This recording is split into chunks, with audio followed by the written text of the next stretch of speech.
आम्ही रॉयल तंदुरीमध्ये पहिल्यांदाच असं आलेलो आहे आणि सिस्टीम सेवा एक नंबर आहे. तुम्ही उत्कृष्ट सेवेने तुम्ही इथे भेट देऊ शकता. एक नंबर सोय इथे उपलब्ध आहे तुमच्यासाठी.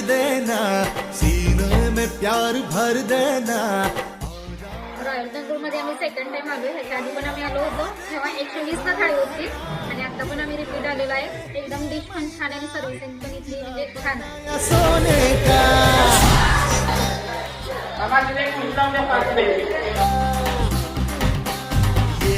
मी आता तंदूर हॉटेल आलो आहे ऑफिस स्टेडियमला आणि आता बटर चिकन घेतलेलं आहे आणि इथून मागं 3-4 वेळा आलोय आणि त्या पण आता टेस्ट पण आता भरपूर चांगलं आहे. एक नंबर जेवण आहे आणि असं वाटतं की प्रेक्षकांनी पण ज्यावेळी येणार आहेत की नाही इथंच यावं, कारण की इथं बटर चिकनसाठी एक नंबर बेस्ट आहे. जेवण भारी आहे.